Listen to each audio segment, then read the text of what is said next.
Hey guys, and welcome back to the channel. In today's video, we're talking about the 2025 Subaru WRX TS. We're gonna talk about absolutely everything you need to know. I'm gonna weigh in on whether I think it's worth it, objectively, financially, whether it's worth it, and what it actually adds to the WRX. And I think most importantly, we're gonna talk about what the WRX TS means for the rest of the WRX generations, what it means for the STI, and we're gonna basically tackle everything that you need to know in this video about everything about the TS, and most importantly, a few of the most exciting parts of the TS in my opinion, and some of the most disappointing parts. So let's get straight into it. So if you're familiar with the Subaru platform, they've released a TS model before, most recently the BRZ TS, which is like the sporty STI version of the BRZ. We are gonna see the first turbocharged TS model, which is going to be the WRX TS in 2025. Subaru's expecting delivery of the TS models in the first early part of the first quarter of 2025. So you're gonna have to wait about until then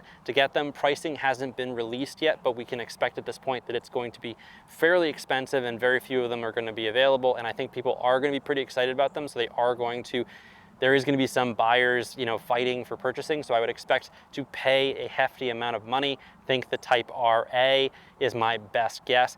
But let's start by talking about what we're going to see specifically with the TS, what makes it stand out and what makes it so special. So the first off, the TS will be coming in the standard World Rally Blue. At this point, we don't think it's going to be coming in any of the other colors, and it's going to be basically all the paint match and exterior finishing that's going to come specifically just with the TS is going to come to match that World Rally Blue. The next thing that we're going to see are the 19-inch premium wheels on it, wrapped with some high-performance tires. Do I think that's a big deal? Absolutely not, because you're going to put aftermarkets on your TS if you really want to enjoy the car, but it's a nice little feature if you want to have it stock for a little bit. The next big thing with the TS is it's going to come standard with Brembo brakes. It's going to come 6-piston in the front, 2-piston in the rear. And we'll talk about the brakes in a little bit, but it is a nice feature off the bat.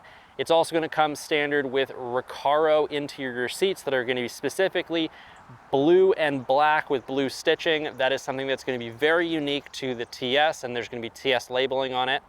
We're also going to see some interior and exterior finishing with STI badging, more specifically in the interior. And on the exterior, we're gonna see side view mirrors, a shark fin antenna on the roof, and a rear spoiler, all in a gloss black finish. Something that a lot of us like to do on these cars, like myself. We don't do the paint match, we go with a gloss black or a carbon fiber like I have on this WRX right now for the side view mirrors. And getting into some of the more exciting things that we're gonna see is one of the big ones. We're gonna see a STI tuned dampening and suspension, as well as Subaru's drive mode select system, which is going to allow you to select between drive modes in the car, something that we've only seen with the GT.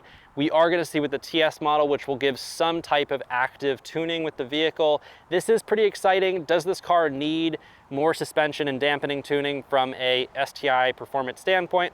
Probably from the factory. And we're going to talk about some of the pros and cons with all these things. I just want to get through the list. And lastly, I think the most exciting part and the thing that I'm most excited about with this car, which I wish had come standard with the 2022 Plus, is the 12.3-inch digital gauge cluster, which is just one of the most attractive things I've ever seen Subaru put out. And I'm absolutely envious of anyone that's going to be able to use this. So that's it. That's basically there's a lot of like little finishes and stuff, but that's basically everything. Those are the most important parts. There's no change in performance, same output from the engine, same torque, same all of that. A little disappointing in that sense, but let's talk about the parts that I'm excited about before I weigh in on some of the objective stuff.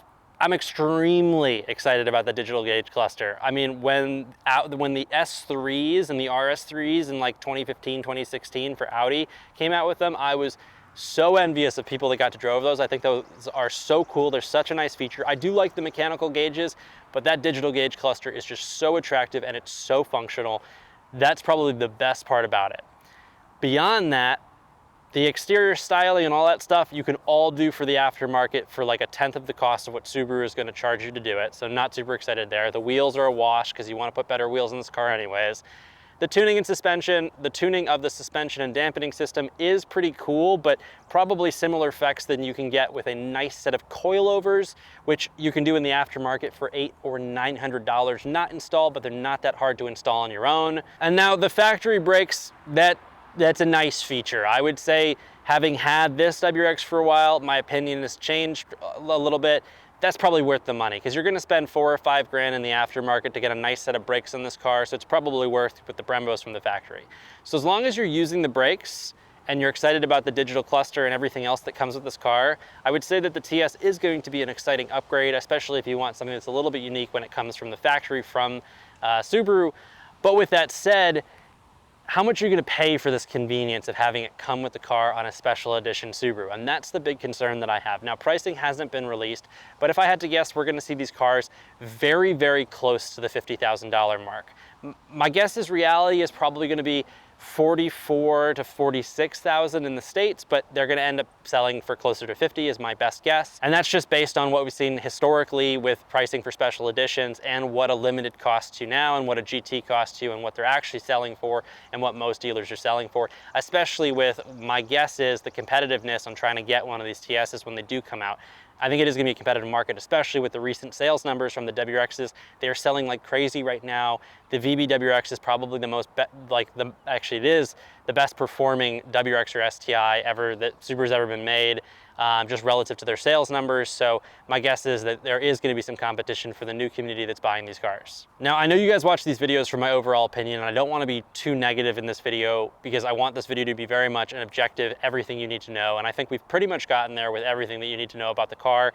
But I think objectively, you know, with every edition and new rendition and special edition that we get from Subaru, for me, it gets more and more disappointing. I think the big thing for the TS is they've basically confirmed we're not going to see anything upgrade-wise other than cosmetic stuff and some suspension stuff until the next generation STI, for whenever that comes out. We're pretty sure that the next generation STI is going to be electric anyways, so it's a little bit disappointing in all told. But I do think that when Subaru gets to this point, it really shows how in touch or out of touch they are with the aftermarket community. And just as somebody that owns an aftermarket performance and cosmetic company, it does show that they're a little out of touch. I wish they announced and released these cars with the things that people wanted and liked, and the things that, and maybe missing some of the things that people could get in the aftermarket just for a cheaper ride. Like, think about the impact if you forgot everything other than the brakes, the digital gauge cluster, the suspension tuning, and you just made the car priced accordingly. It would sell so well, you could do more volume. Maybe that takes away from what Subaru is trying to do.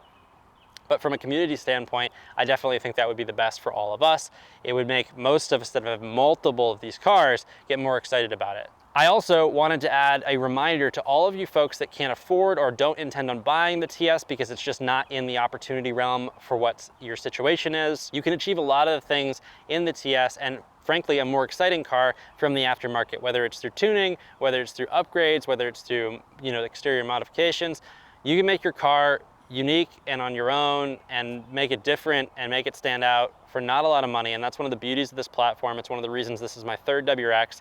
You can have a lot of fun with this car. You don't have to spend for the most expensive car. For those of you guys that have had 8 or 9 of these or have the money to spend, the TS might be a nice addition to make your driveway different in the same way, but not have to spend a bunch of money in the aftermarket. The short answer is I'm personally not super excited about the car. I'm really excited about the digital gauge cluster, and I'll be really excited to figure out whether or not somebody can swap one of those into these cars, because I'll be the first one or second one to do it if somebody can figure it out. I think the big assumption there is that somebody with a TS is willing to either sell their digital gauge cluster or somebody wrecks one. So if you are thinking about buying a TS and you are going to take it rally driving or racing, or are going to do anything that requires it to be in a wreckable situation, talk to me first about how much you're willing to sell that gauge cluster to me before you wreck. And please don't damage the gauge cluster. If you do wreck, and be safe, but I'd like your gauge cluster. But with that said, guys, hopefully you guys enjoyed the video. Hopefully you learned something. Hopefully you understand what's coming to the market with the WRX TS in 2025. If you're interested in buying one, keep an eye out for what the pricing is. I just don't know at this point. Subaru has they're not giving out any numbers, which doesn't bode well because they usually do. My expectation is this mirrors exactly what they did with the Type RA, which they did sell for quite a lot of money. I want to even say that some of those Type RAs were selling for 50 grand, and that was in 2018. So it's not that crazy to think that they might be 50 grand now. So hopefully you guys enjoyed the video, and I will see you guys in the next video.